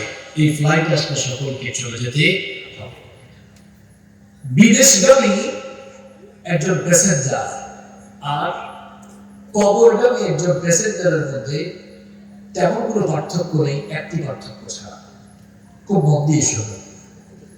এই রূপসা থেকে জেদ্দা একজন লোক যাবে। কোথায় যাবে? জেদ্দা চিনেন তো আপনারা? এটা কোন দেশে? আমেরিকায় না? কোথায় এটা? সৌদি আরব। সৌদি আরবের একটি সিটির নাম হলো জেদ্দা।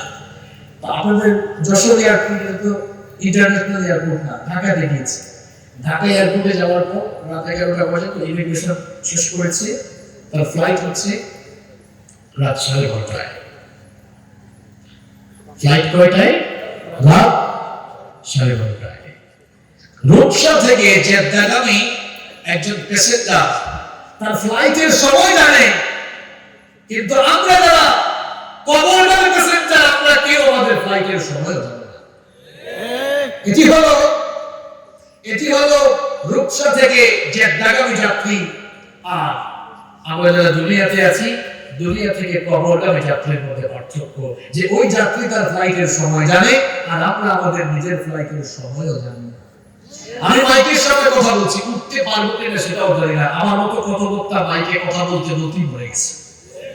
আপনি এখানে বসেছেন, বাড়ি যাওয়া দূরের কথা, এখান থেকে উঠতে পারবেন কিনা সেটাও চিন্তা করেছেন? কেমন জায়গায় আমরা আছি? খুব রিস্কি জায়গা, খুব রিস্কি জায়গা। এই রিস্কি জায়গা যেখানে আমরা আমাদের ফ্লাইটের সময় জানি না, এই জায়গায় থেকে দুনিয়াকে পাওয়ার জন্য আমরা আজ মরিয়া হয়ে উঠেছি, অথচ এই দুনিয়া আপনার হবে না। এই দুনিয়া আপনার হবে। তাহলে কেন আপনি এই দুনিয়ার জন্য আপনার ঈমান, আমল, আখলাক সব ধ্বংস করে দিচ্ছেন? Why? What's the reason? কারণটা কি? যারা নিজেদের ডেস্টিনেশন ভুলে গিয়ে নিজেদেরকে দুনিয়া খুন বানিয়ে ফেলেছে, যারা নিজেদের ডেস্টিনেশন ভুলে গিয়ে নিজেদেরকে ধ্বংসের পথে অগ্রসর করে দিয়েছে, তাদের দৃষ্টান্ত হলো রূপসা থেকে ঢাকাগামী এক নির্বুধ বাস যাত্রীর মতো। ঠিক করে বলিয়ে আমি এখানে সুন্দর একটা দৃষ্টান্ত নিয়ে আসছি, ভালো করে শোনেন। যারা নিজেদের ডেস্টিনেশন ভুলে নিজেদেরকে ধ্বংসের দিকে অগ্রসর করছে, এদের দৃষ্টান্ত হলো রূপসা থেকে ঢাকাগামী এক নির্বুধ বাস যাত্রীর মতো। আমাদের রূপসা থেকে এক লোক ঢাকায় যাবে। সন্ধ্যাবেলা কাউন্টারে গিয়েছে, বাস কাউন্টারে গিয়ে বলল, ভাই ঢাকায় যাব, ঢাকায় যাব, কোন বাসে টিকিট দেওয়া যাবে? বললো ভাই ইদানিং টিকিট খুব কম, আর আজকে সবগুলো বাসে টিকিট ফিল আপ হয়ে গিয়েছে, তবে একটা টিকিট আছে, একটি বাসের একটা টিকিট আছে, তাড়াতাড়ি কেটে ফেলেন, নইলে ওইটাও পাওয়া যাবে না। জিজ্ঞেস করলো ওই বাস কয়টায়? বললো ওইটা তো রাত 2টায় ছাড়বে। গিয়েছে কখন? সন্ধ্যাবেলা। গিয়েছে কখন? সন্ধ্যা 7টায় গিয়েছে।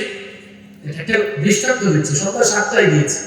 ধরেন খুলনা শহরে গিয়েছে, খুলনা শহরে গিয়ে বাস কাউন্টারে জিজ্ঞেস করলো টিকিট আছে কিনা। অনেক সময় দেখা যায় না যে শর্ট করে যায়, এই যে 21শে ফেব্রুয়ারির সময় 3-4 দিন সরকারি ছুটি থাকায় দেখছেন আপনারা, গাড়িতে বলেন বিমানে বলেন কি অবস্থা। তো ওই যাত্রীকে বললো 2টার সময় একটা বাস আছে, খুলনা থেকে ছাড়বে, একটা টিকিট আছে, কেটে ফেলেন। ওই লোকটা মনে করলো আহারে একটাই আছে, কে জানি আবার এসে কেটে ফেলে, তাড়াতাড়ি দেন, কেটে ফেলবে। এখন বাস ছাড়বে কয়টায়?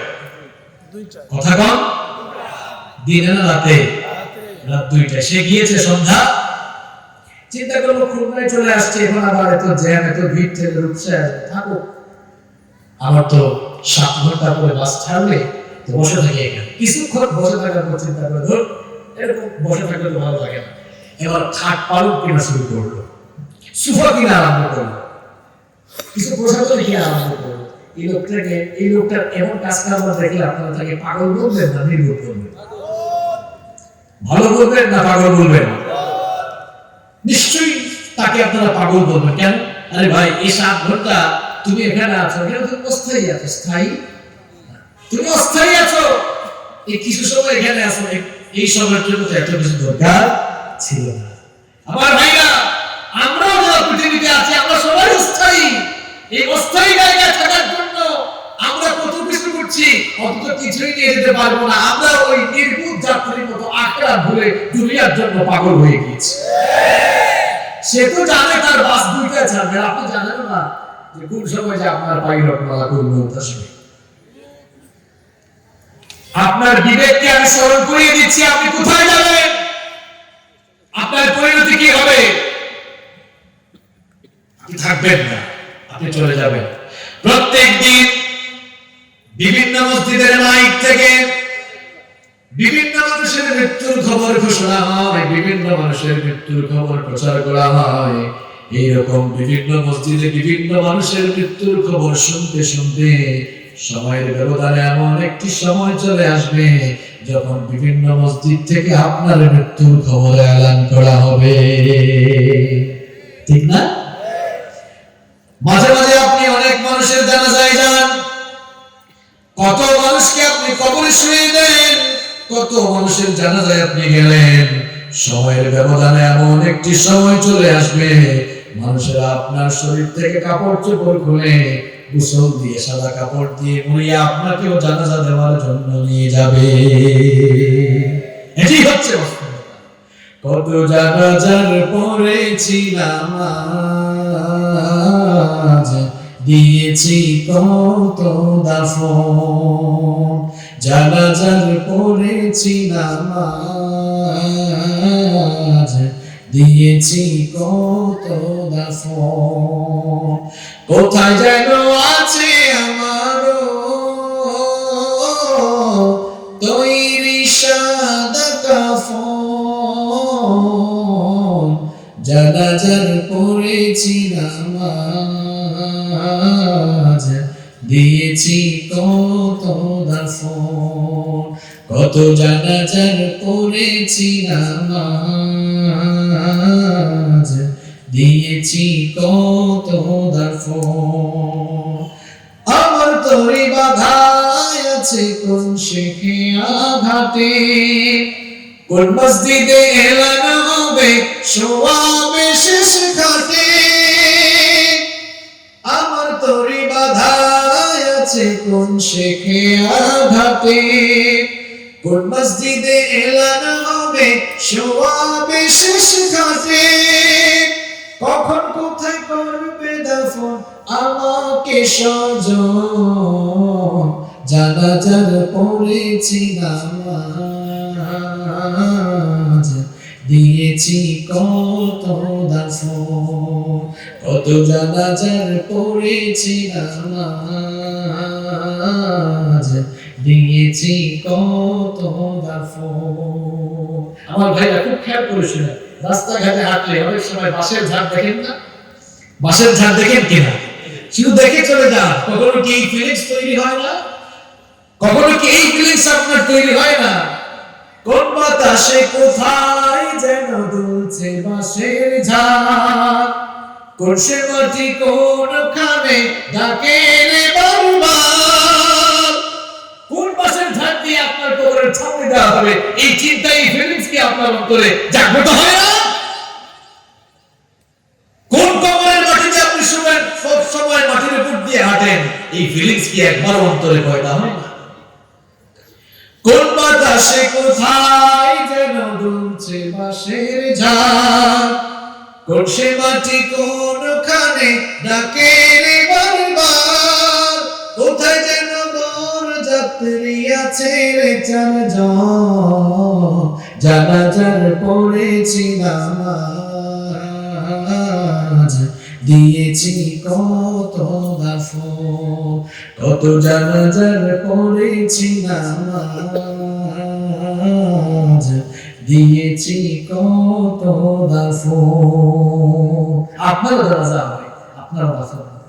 আপনি প্রেসিডেন্ট হন, প্রধানমন্ত্রী হন, মেম্বার হন, চেয়ারম্যান হন, প্রফেসর হন, ডাক্তার হন, আলেম হন, জালেম হন, পুলিশ হন, র্যাব হন, বিজিবি হন, যেই হন না কেন, মরতে হবেই। মৃত্যু থেকে আপনি বাঁচতে পারবেন? মৃত্যু থেকে বাঁচা যাবে না। এই পৃথিবী আপনার ঠিকানা নয়। আপনি যে বাড়ি বাড়ি করেন, আপনি বলেন, মানুষ জিজ্ঞেস করে আপনার বাড়ি কোথায়, খুব গর্ব করে বলেন যে ইটালিয়ান টাইলস করা বাড়ি দেখা যায়, এই বাড়িটা হলো আমার বাড়ি।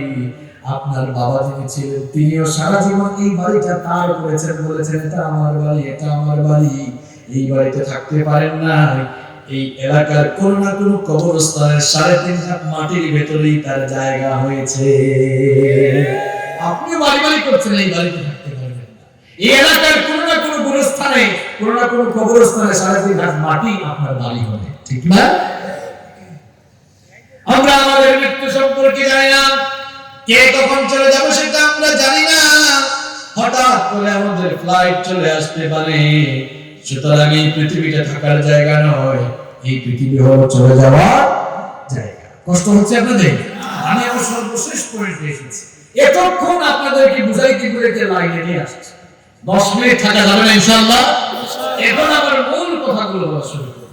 মনে আছে কোন বিষয়ে চলছে আলোচনা? কোথায় ছিলেন, কিভাবে আসলেন, কোথায় যাবেন, এবার কেন আসলেন? কোথায় ছিলেন, কিভাবে এসেছেন, কোথায় যাবেন, এবার কেন এসেছেন? মাত্র কয়েকটি দিনের জন্য, কিছু সময়ের জন্য পৃথিবীতে কেন এসেছেন? কেন আপনাকে সৃষ্টি করা হলো? কোন উদ্দেশ্যে আপনাকে দুনিয়ায় পাঠানো হলো? রব্বুল আলামিন কোরআনে কারীমের 51 নম্বর সূরা সূরাতুজ যারিয়াতের 56 নম্বর আয়াতে বলছেন, কেন তোমাদেরকে পাঠালাম, কেন তোমাদেরকে সৃষ্টি করলাম, উদ্দেশ্য সম্পর্কে জেনে নাও। ওয়ামা খালাকাতুল জিন্না ওয়াল ইনসা ইল্লা লিয়াবুদুন। I did not create the mankind and jinkind except my own sheep. তোমাদেরকে আমি সৃষ্টি করেছি জিন আর মানব জাতিকে আমার গোলামের জন্য, একমাত্র আমার দাসত্বের জন্য সৃষ্টি করেছি। আমরা সবাই গোলাম কার? আমাদেরকে দুনিয়াতে পাঠানো হয়েছে নেক আমলের প্রতিযোগিতা করার জন্য, আল্লাহর গোলামি করার জন্য। এই জন্য রব্বুল আলামিন সূরাতুল মুলকের 2য় আয়াতে বললেন, আল্লাযী খালাকাল মাউতা ওয়াল হায়াতা লিয়াবলুয়াকুম আইয়ুকুম আহসানু আমালা। জীবন মৃত্যু দেওয়া হয়েছে, এর মাঝখানে সময়টা কেন দেওয়া হলো? লিয়াবলুয়াকুম আইয়ুকুম আহসানু আমালা, যেন তোমরা উত্তম আমল, নেক আমলের ক্ষেত্রে পারস্পরিক প্রতিযোগিতা করতে পারো। প্রতিযোগিতা আমরা আজ টাকা পয়সা কামানোর জন্য করছি, প্রতিযোগিতা করছি কে কার চাইতে বেশি ক্ষমতাধর হতে পারে। অথচ রব্বুল আলামিন বলছেন প্রতিযোগিতা করো, তাআওয়ানু আলাল বিররি ওয়াত তাকওয়া ওয়া লা তাআওয়ানু আলাল ইসমি ওয়াল উদওয়ান। সৎ কাজে, কল্যাণকর কাজে, ভালো কাজে, তাকওয়ার কাজে অগ্রসর হয়ে পরস্পর প্রতিযোগিতা করো। পাপাচার, অন্যায়, অপকর্মের কাজে প্রতিযোগিতা করো। আজ আমরা প্রাচুর্যের প্রতিযোগিতায় করতে হয়েছি, এই দুনিয়াকে নিজের করে নিয়েছি। কত নির্বোধ হয়েছে আমরা, দিনকে রাত করে নিচ্ছি, রাতকে দিন বানিয়ে নিচ্ছি, সুদ ঘুষের সাথে সম্পর্ক রাখছি, নিয়মিত ঘুষ খাচ্ছি, সুযোগ পেলেই ঘুষের টাকা হাতছাড়া করি না। হ্যাঁ ভাই, তোমাকে বলছি, তোমার কাপড়ের কাপড়ে কয়টা প্রজেক্ট করেছে বলো আমাকে? একটা টাকা নিয়েও তুমি তো বলে দিতে পারবে না। এখন বলবে হুজুরটা আমার জন্য না, উত্তরাধিকারের জন্য রেখে যাচ্ছে। তোমার উত্তরাধিকার তোমার সাথে যাবে না। তুমি বলে যাওয়ার পরে দেখবা সবাই তারা গুনাহ করবে, সবাই মিলে তোমাকে কবরে চলে আসবে। কার জন্য এগুলো করছেন? কেন নিজেকে ধ্বংসের দিকে ঠেলে দিচ্ছেন? আপনাকে সৃষ্টির উদ্দেশ্য আপনি ভুলে গিয়েছেন। রব্বুল আলামিন বলছেন, বান্দারে তোকে আমার গোলামের জন্য সৃষ্টি করেছি, আর আল্লাহর গোলামি ভুলে গিয়ে আল্লাহর গোলামি না করে আমরা আজ নফসের গোলাম হয়েছি, অথবা আমরা শয়তানের মুরিদ হয়ে শয়তানের গোলাম হয়েছি। সৃষ্টির উদ্দেশ্য ভুলে গিয়েছি, পৃথিবীতে কেন এসেছি তা ভুলে গিয়েছি। সামান্য দুনিয়ার জন্য আল্লাহর কোরআনের বিরুদ্ধে দাঁড়িয়ে যাই, আলেমদের বিরুদ্ধে দাঁড়িয়ে যাই, ইচ্ছা করে ইসলামের বিরুদ্ধে কথা বলি। আরে ভাই, এখানে থাকার জন্য আসেন নাই, এজন্য ইসলামের বিরুদ্ধে করেন, পরে দেখেন ফেরেশতারা কেমন পেরানি দেয়। আপনার বাপ দাদা থাকতে পারে না, আপনিও থাকতে পারবেন, চলে যেতে হবেই হবে। আজ জানার কাল যান, যেতে আপনাকে হবেই। এখানে কেন এসেছেন এটা আপনাকে জানা দরকার। রব্বুল আলামিন বলছেন, তোমাকে আমার গোলামের জন্য সৃষ্টি করেছি, যতদিন থাকবা গোলামের মতো আমার গোলামি করবা, ঠিক কি না? প্রশ্ন হলো, কতদিন গোলামি করতে হবে, কতক্ষণ গোলামি করতে হবে? এর জবাব কোরআনে আছে না নাই? রব্বুল আলামিন বলছেন, কতক্ষণ গোলামি করতে হবে শোনো, ওয়া'বুদ রাব্বাকা হাত্তা ইয়াতিয়াকাল ইয়াকিন। তোর কাছে মরণ আসা পর্যন্ত তুই আমার গোলামি কর। আদেশটা কার? আদেশটা কার? মানে আপনি যে আল্লাহর গোলাম, এটা মুখ দিয়ে বললেই হবে না, আপনার কাজে করবে তা দেখাতে। আপনি আল্লাহর গোলাম, এখন আল্লাহর গোলাম হয়ে গেলে গোলামের কাজ মালিকের আইন মানা না মালিকের আইন অমান্য করা? বলেন, আপনি আপনার প্রতিষ্ঠানে কোনো লোককে কর্মকর্তা হিসেবে নিয়োগ দিয়েছেন, এখন কর্মকর্তার কাজ আপনাকে আদেশ দেওয়া না আপনার আদেশ মানা? কথা কোন ভাই? আপনার আদেশ। আপনাকে আল্লাহ গোলাম বানিয়েছেন, সুতরাং গোলাম হতে গেলে গোলামের পরিচয় দিতে হবে। গোলামের পরিচয় থাকা লাগবে। আযান হয়ে যাবে, আপনি যদি মসজিদে না যান, বুঝা যাবে গোলামি হলো না, বরং আল্লাহর সাথে একটা টিটকারি হলো, ঠিক না? নামাজে গেলেন না, নামাজে গেলে খুশি হন কে? নামাজ ছেড়ে দিলে খুশি হয় কে? আপনি ফজরের নামাজ ছেড়ে দিয়ে কারে খুশি করেন? আপনি যোহরের নামাজ ছেড়ে দিয়ে আল্লাহর গোলামের পরিবর্তে কার গোলামি করেন? আপনি আসর মাগরিব এশা প্রত্যেকদিন 5 ওয়াক্তের নামাজ ছেড়ে দিয়ে আপনি আল্লাহর গোলামের পরিবর্তে শয়তানকে খুশি করে শয়তানের গোলামি করেন। আল্লাহ বলেন, সুদ খেও না, ঘুষ খেও না। ঘুষের টাকা দেখলে আপনার মাথা ঠিক থাকে না। আপনি তো আল্লাহর আইন অমান্য করলেন, আল্লাহর গোলামির পরিচয় না দিয়ে নফসের গোলাম হয়ে শয়তানের গোলামি করেছেন। এইভাবে নিজেকে মুসলমান দাবি করলেন, নিজেকে ঈমানদার দাবি করলেন, আর আপনার জীবনের প্রত্যেকটি পরতে পরতে, প্রত্যেকটি পদে পদে আপনি অন্যায় অপকর্ম করলেন। কথা বলার সময় মিথ্যা বললেন, আপনি এই মুখ দিয়ে, এই জবান দিয়ে গীবত করলেন, চুগলখড়ি করলেন, পরনিন্দা করলেন, পরচর্চা করলেন, সুদ খেলেন, ঘুষ খেলেন, চাঁদাবাজি করলেন, দুর্নীতি করলেন, টেন্ডারবাজি করলেন, মানুষের উপরে জুলুম করলেন, অন্যায় করলেন, রাহাজানি করলেন। এইভাবে মুখ দিয়ে ঈমানের কথা বলে আর লেবাসটা মুসলমানের ধারণ করে জীবনের প্রত্যেকটি পরতে পরতে যারা অন্যায় অপকর্ম করে, এর নাম ঈমানদারি নয়, এর নাম বেঈমানি, এর নাম মুনাফিকি। ঈমান এটা মুখে দাবি করার শুধু বিষয় নয়। ঈমান হলো আপনার কাজে করলে প্রতিফলন, কিংবা কাজে করলে ঈমানের বহিঃপ্রকাশ আপনার ঘটাতে। আপনি ঈমানদার, আপনি নামাজ ছাড়েন কেন? এক ব্যক্তি বলল, হুজুর আমি নামাজ না পড়লে কি হবে? আমার ঈমান কিন্তু ঠিক আছে। শয়তান এই কথা শুনে বলল, আল্লাহ কেন যে আমাকে শয়তান বানিয়েছেন, এটা আমার চেয়ে বড় শয়তান, কারণ আমার উদ্দেশ্য আমার কাজ করা সবচেয়ে। দাঁত ব্রাশ না করে এক লোক বলতেছে আমার মুখ পরিষ্কার, এটা যৌক্তিক না অযৌক্তিক? কথা বলে।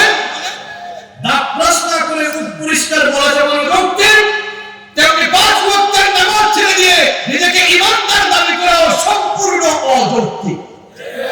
আমার কথা নয়, বলেছেন মুহাম্মদ সাল্লাল্লাহু বাইনাল আবদি ওয়াল কুফরি তারকুস সালাত। আল্লাহর বান্দা আর কাফেরের মধ্যে, কুফরের মধ্যে পার্থক্য হলো নামাজ ছেড়ে দেওয়া। আল্লাহর বান্দা নামাজ ছাড়তে পারে না। মান তারাকা সালাতান মুতাআব্বিদান ফাকাদ কাফারা। ইচ্ছে করে যারা নামাজ ছেড়ে দিল তারা আল্লাহর সঙ্গে কুফরি করল। নাউযু বিল্লাহি মিন যালিক। আমার বাবারা, আমার ভাইয়েরা, যে ঈমান আপনাকে 5 ওয়াক্ত আযান হলে মসজিদ পর্যন্ত নিতে পারে না, আপনার এই দুর্বল ঈমান কি করে আপনাকে জান্নাতে ঢোকাবে বলেন? আপনার ঈমান তো আপনাকে মসজিদে নিতে পারে না। আপনার যে ঈমান আপনাকে ঘুষ থেকে ফেরাতে পারে না, অন্যায় থেকে ফেরাতে পারে না, সুদ থেকে ফেরাতে পারে না, দুর্নীতি থেকে ফেরাতে পারে না, এই ঈমান কি করে আপনাকে জান্নাতে নিয়ে যাবে আমাকে বলুন। আপনি তো দুনিয়াতে এসেছেন কার গোলামের জন্য? তো গোলামের পরিচয় আপনি দিচ্ছেন। এখন গোলামের পরিচয়টা কিভাবে দিবেন? গোলামের পরিচয়টা কিভাবে দিবেন? আপনার জীবনের প্রত্যেকটি জায়গায় আল্লাহ তাআলার বিধান আপনি পূর্ণাঙ্গভাবে মেনে চলবেন। আমার অনেক যুবক ভাইরা নামাজে আসে, এদেরকে বলি ভাই নামাজে আসে, কয় হুজুর আমার সময় হয়নি। কেন সময় হয়নি? কয় হুজুর দেখেন না এখনো ইয়াম, চুল দাড়ি এখনো কালো আছে। আরে ভাই আপনার মতো কত যুবক, কত তরুণ ছেলেরা 20-25 বছর বয়সে মারা গিয়েছে, এখন আসে না নাই? শয়তান পজিটিভলি আপনাকে ঢুকায় ফেলে রেখেছে, কারণ শয়তান চায় না আপনি নামাজে যান। শয়তান আপনাকে আল্লাহর গোলাম বানাতে চায় না, সে আপনাকে তার গোলাম বানাতে চায়। এখন সিদ্ধান্ত আপনার, আপনি কার গোলাম হবেন। শয়তানের ধোঁকায় আপনি পড়বেন না। এটা হলো শয়তানের পজিটিভ ধোঁকা। তোমার বয়স হয় নাই, চুল দাড়ি পেকে যাক, এরপরে নামাজ আদায় করিও, এইরকম শয়তান পজিটিভলি ধোঁকা দেয়। আমার যুবক ভাইদেরকে বলতে চাই, শয়তানের পজিটিভ ধোঁকায় পড়া যাবে না। আপনাদের যারা রাখা দরকার, পৃথিবীতে আসার সিরিয়াল আছে কিন্তু যাওয়ার কোন সিরিয়াল। প্রথমে আসেন দাদা, এরপরে বাবা, এরপরে দাদার ঘরে নাতি হয়। এইরকম দুনিয়াতে আসার সুন্দর সিরিয়াল আছে, কিন্তু দুনিয়া থেকে যাওয়ার কোন সিরিয়াল নাই। মাঝে মাঝে এমন করুণ দৃশ্য দেখা যায়, নাতির লাশ দাদা কবরে নামায়। আছে না নাই? কথা বলেন আছে না নাই? সুতরাং শয়তানের এই পজিটিভ ধোঁকায় পড়বেন না। আমার যুবক ভাইরা, আযান হয়ে গেলে মসজিদের সামনের কাতারগুলো আপনারা দখল করবেন। বুড়া বাবারা রাগ করিয়েন না যে হুজুর আমাদেরকে হুকসে এসে ঠেলায়া সামনের কাতার থেকে বের করে দিয়েছে। আপনারা মারা যাওয়ার আগে বলি, নিজের চোখের সামনে দেখে যান আমাদের ছেলেগুলো মসজিদের সামনের কাতারে নামাজ আদায় করছে। এটা সুখের বিষয় না দুঃখের বিষয়? মরার আগেই দেখে যেতে পারলেন যে আপনার পরবর্তী প্রজন্ম নামাজই হচ্ছে। সুবহানাল্লাহ। যুবক ভাইদেরকে বলতে চাই, এই বয়সে ইবাদতের দাম বেশি। আল্লাহর নবী বলেছেন, একজন বুড়া মানুষের ইবাদতে আল্লাহ যত খুশি হন, একজন যুবকের ইবাদতে আল্লাহ তার চাইতে আরো বেশি খুশি হন। এজন্য এই যুবকের বয়সটা ইবাদতে কাটান ভাই। স্কুল কলেজ ইউনিভার্সিটিতে যা পড়ছো তোমাদেরকে বলছি, আযান হয়ে গেলে তোমার সবকিছু বন্ধ করে নামাজে যাও। যারা চাকরি করেন, ব্যবসা করেন, সবাইকে বলছি, প্রশাসনিক সেক্টরে যারা দায়িত্ব পালন করছেন সবাইকে বলছি, আযান আমরা নামাজকে বলি কাজ আছে, অথচ আমাদের অবস্থা এমন হওয়া উচিত ছিল যে কাজকে বলা উচিত স্টপ, এখন আমার নামাজ আছে। ঠিক কি না? এই চরিত্র যদি আমরা ধারণ করি, আমার যুবক ভাইরা মাদকাসক্ত হয়ে এই যৌবনকাল সময় নষ্ট করে না। এই বয়সে নিজের যৌবনের হেফাজত না করে নিজের যৌবনকে ধ্বংসের দিকে যায় যাবে। রাস্তাঘাটে সুন্দরী মেয়ে দেখলেই তাদের দিকে কুদৃষ্টি দিয়ে তাদেরকে ডিস্টার্ব করিয়েন না। মেয়েদেরকে সম্মান করতে শিখে ইফতিজিং করিয়েন না। যেই মেয়েকে আপনি ডিস্টার্ব করতে চান, আপনার মন বলে তাকে একটু ডিস্টার্ব করি, আপনার দিলে অন্তরে আপনার বিবেকে কি আসে না যে এই মেয়েটা সে তো নারী জাতি, মায়ের জাতি, মায়ের জাতির দাম হোক না বেশি, ইজ্জত হোক না বেশি, এত বেশি। আমরা পুরুষ মানুষ পায়ের তলায় আছে স্যান্ডেল, আর মেয়েরা নারীরা মায়ের জাতি হওয়ার কারণে আল্লাহ তাআলা এদের পায়ের নিচে তার বেহেশত রেখে দিয়েছে। তাদেরকে সম্মান করার দরকার আছে না? রাস্তায় ঘাটে তাদের চলাফেরা মুক্ত করে দেন। পর্দা কি শুধু নারীদের জন্য? আল্লাহ পর্দার আয়াত আগে নাযিল করেছেন পুরুষদের জন্য। কুল্লুল মুমিনিনা ইয়াগুদ্দু মিন আবসারিহিম। নবী মুমিন পুরুষদেরকে বলুন তারা যেন তাদের চক্ষুকে প্রণালী থেকে নিম্নগামী করে, এদের দিকে না তাকিয়ে চক্ষুটা যেন অবনত করে নেয়।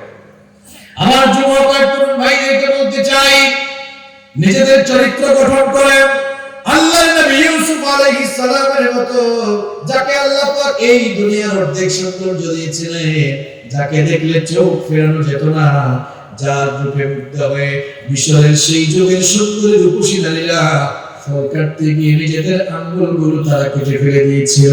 তিনি যেই ঘরে থাকতেন সেই ঘরের মহিলা জুলাইখা প্রত্যেকদিন তার চোখের সামনে সাইয়েদনা ইউসুফ আলাইহিস সালামকে দেখে তার নিজের লোভ সামলাতে পারলো না। ইউসুফ আলাইহিস সালামকে তার কাছে পাওয়ার জন্য ব্যাকুল হয়ে গেল। একদিন সে নির্জনে তার দাসীর মাধ্যমে ইউসুফ আলাইহিস সালামকে একেবারে তার বেডরুমে খাস কামরায় আমন্ত্রণ জানালো। এরপরে 7টি দরজা ছিল, সবগুলো দরজা লক করে দিল। ইউসুফ আলাইহিস সালামকে যখন প্রস্তাব পেশ করলো, সাইয়েদনা ইউসুফ আলাইহিস সালাম লক্ষ্য করলেন দুষ্ট এই মহিলা এমন জায়গায় নিয়ে এসেছে, এখান থেকে বের হওয়ার কোনো রাস্তা দেখে নাই। তিনি তো আল্লাহর নবী, এমন কুপ্রস্তাব তিনি মেনে নিতে পারেন না। তিনি তখন আল্লাহ তাআলাকে ভয় করে আল্লাহর সাহায্য চেয়ে তালাবদ্ধ দরজার দিকে তিনি যখন দৌড় দিলেন, রব্বুল আলামিন তার নবী ইউসুফের প্রতি খুশি হয়ে সকল দরজা খুলে দিয়ে দরজা তার জন্য উন্মুক্ত করে দিলেন। আমার যুবক ভাইরা, আপনাদের চরিত্র তো এমন হয়, আপনাদের চোখের সামনে সুন্দরী সুন্দরী মেয়ে হেঁটে চলে যাবে, কিন্তু আল্লাহর ভয়ে আপনার চক্ষু জমিনের দিকে থাকবে, ঠিক না? এমন ভাবে চরিত্র গঠন করা যাবে তো? নিজের চরিত্র যদি আপনি হেফাজত করতে পারেন, আল্লাহর নবী আপনাদের ব্যাপারে সুসংবাদ দিয়েছেন, বুখারী শরীফের হাদিস, মান দামিনালি মা বাইনা লাহিহি ওয়া রিজলাইহি দামিনতু লাহু আলাল্লাহিল জান্নাহ। আল্লাহর নবী বলেছেন, যারা দুটো জিনিসের জিম্মাদারি গ্রহণ করবে, এক নাম্বার কথা জবান, মুখ। এই জবান দিয়ে যদি কেউ ভালো কথা বলে, জবান দিয়ে ভালো কথা বলে, গীবত না করে, মিথ্যা না বলে, চুগলখড়ি না করে, অর্থাৎ জবানের যারা হেফাজত করবে, এই জবানের যারা জিম্মাদারি গ্রহণ করবে, আর দুই নাম্বার হলো নিজের যৌনাঙ্গ, নিজের ইজ্জত, নিজের সতীত্ব, অর্থাৎ নিজের চরিত্র যারা হেফাজত করবে, এই জবান আর চরিত্র যারা হেফাজত করবে, এই দুটো জিনিসের জিম্মাদারি যারা গ্রহণ করবে, আল্লাহর নবী বলেছেন কিয়ামতের দিন আমি নবী নিজেই তাদের জন্য জান্নাতের জিম্মাদার হয়ে যাব। যেন আমার যুবক ভাইরা চরিত্র নষ্ট করে যেন না দেই, আমরা যেন আমাদের চরিত্রটাকে সাজাই, কারণ আমাদেরকে তো সৃষ্টি করা হয়েছে কার গোলামের জন্য। এখন গোলামি করবেন কি? আপনি একেবারে শেষ কথা বলে দিন, এক কথায় এক বাক্যে গোলামি করতে হবে এমন ভাবে। আমরা তো মুসলমান, মুসলমান অর্থ কি বলেন তো? মুসলিম মানে কি? হ্যাঁ, এই তো খুব সুন্দর ফিনিশিং হবে। আত্মসমর্পণকারী, মনে করেন পুলিশ আপনাকে অ্যারেস্ট করলো, আপনি আত্মসমর্পণ করার পরে এখন আপনি আপনার মতো চলবেন না পুলিশের মতো চলবেন? কথা বল না কেন? পুলিশের মতো চলবেন। আল্লাহর কাছে আত্মসমর্পণ করার পর সত্যিকারের কোন মুসলিম সে তার মতো তার মন মতো চলতে পারে না, বরং তার জীবনের প্রত্যেকটি ক্ষেত্রে সে আল্লাহর ইচ্ছা মতো চলে। নিজেকে আল্লাহর কাছে বিক্রি করে দিতে হবে। আল্লাহ সেই বিক্রির কথাই বলছেন, আল্লাহর সাথে ব্যবসা করার কথা আল্লাহ নিজে বলছেন, ইন্নাল্লাহ আশতারা মিনাল মুমিনিনা আনফুসাহুম ওয়া আমওয়ালাহুম বিআন্না লাহুমুল। আল্লাহ বলছেন, পূর্ণাঙ্গ মুমিন হতে চাও, গোলামের নজির পেশ করতে চাও, তাহলে তোমার জানমাল আমার কাছে বিক্রি করে দাও। জানমাল আমার কাছে বিক্রি করলে বিনিময়ে টাকা পয়সা দিব না, বিনিময়ে সম্পদ দিব না, ক্ষমতাও দিব না। মন খারাপ না কেন? জানমাল দিলাম, মালও দিলাম, আল্লাহ ক্ষমতাও দেন না, টাকা পয়সাও দেন না, একটু জায়গা জমিও দেন না। তো বিনিময়টা এমন, এই বিনিময়ে দুনিয়ার কেউ আপনাকে দিতেও পারবে। আল্লাহ বলছেন, তোমার জান্নাতটা আমার কাছে বিক্রি করে দাও, বিনিময়ে আমার নিজের বানানো জান্নাত আমি তোমাকে দান করে দেব। এবার আসেন, শেষ করার আগে তো খুব ভালো করে শেষ করতে হয়। নগদ টাকা দিয়ে পচা তরকারি কে কে কিনবেন? হাত তুলে দেখছেন?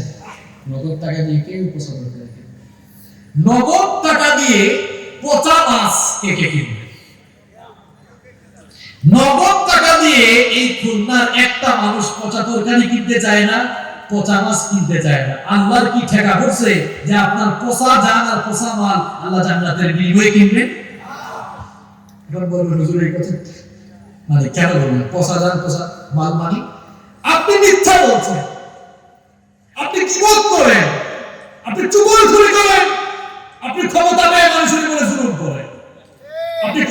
বিরুদ্ধে দাঁড়িয়ে গিয়েছেন।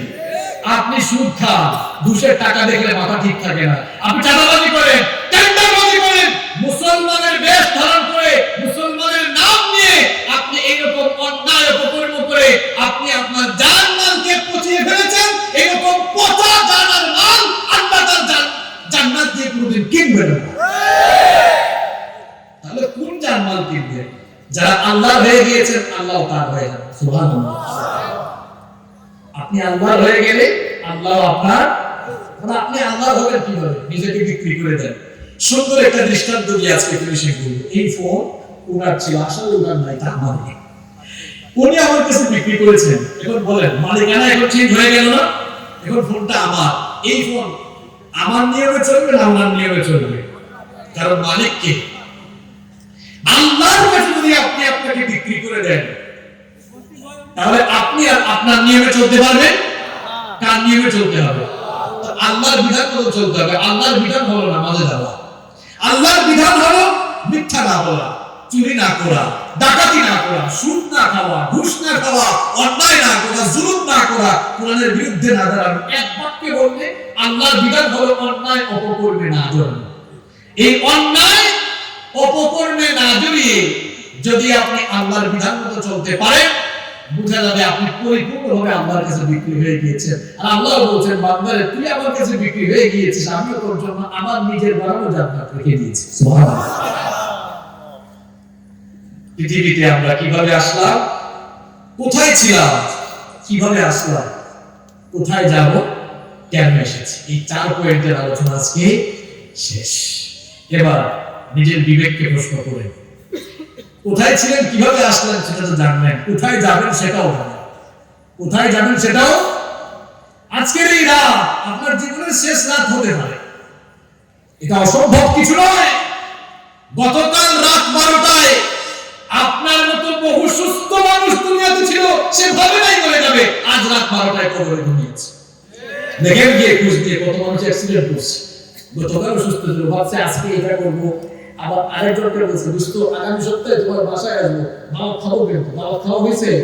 আপনি ভাবতেছেন আগামী মাসে খুলনা খোলা উঠাবেন, শেষ, আজকের রাতটাই শেষ রাত হয়ে যেতে। আল্লাহর নবীকে জিজ্ঞেস করা হলো, আকিয়াসুন নাস ওয়া আহজানুন নাস, সবচেয়ে বুদ্ধিমান কে, সবচেয়ে চালাক কে? এই প্রশ্ন আপনাদের কি করলে, আমি যদি বলি বলেন তো সবচেয়ে চালাক বুদ্ধিমান কে, আপনারা বলুন হুজুর কম বয়সে তারা মাল কামাইছে, এরাই বুদ্ধিমান। আর আল্লাহর নবীকে প্রশ্ন করা হলো, তিনি বললেন আকসারুহুম যিকরান লিল মাউত ওয়া আকসারুহুম ইস্তিআদাদান লিল মাউত, সবচেয়ে বুদ্ধিমান তো তারা যারা মৃত্যুর কথা বেশি বেশি স্মরণ করে, আর মৃত্যুর কথা স্মরণ করে করে মৃত্যু পরবর্তী জীবনের জন্য নিজের জীবনটাকে তারা গঠন করে। এরাই সবচেয়ে বুদ্ধিমান। খুলনার মানুষ বুদ্ধিমান, এজন্য বুদ্ধিমানের মতো আসুন। যেহেতু থাকবো না, যতদিন বাঁচবো কার গোলাম হয়ে থাকবো, নিজেকে কার কাছে বিক্রি করবো? কারা কারা নিজের জানমাল, নিজের সবকিছু আল্লাহর কাছে বিক্রি করতে রাজি? হাত তুলে আল্লাহ। আমরা যদি হাতগুলো নামান, আল্লাহ কবুল করেন, বলেন আমিন। আল্লাহর কাছে বিক্রি করে দিলে আল্লাহ দিবেন কি? জান্নাত। দিবেন কি? কেউ থাকবো না। এই হাসিবুর রহমান একদিন থাকবে না, মাইকের সামনে বসে আর কথা বলবে না, বলবে আর তাফসীর শোনাবে না, ওয়াজ শোনাবে না। আপনি এরকম আর বসে বসে শুনতে পারবেন। একদিন আমরা সবাই চলে যাব, তখন মানুষের কাছে আমরা স্মৃতি হয়ে থাকবো। যেহেতু চলেই যাব, নিজের আমলটা ভালো করে যান। আমল ভালো হলে ফয়সালা ভালো হবে, আমল খারাপ হলে ফয়সালা খারাপ। এজন্য সকল স্তরের সকল ভাইদেরকে, সকল বোনদেরকে বলতে চাই, আসুন মৃত্যু পরবর্তী জীবনের জন্য নিজেকে সংশোধন করে মৃত্যু পরবর্তী জীবনের জন্য নিজেদেরকে আমরা ঠিক করে ফেলি। আল্লাহ যেন আমাদের সকলকে সেই তৌফিক দান করে।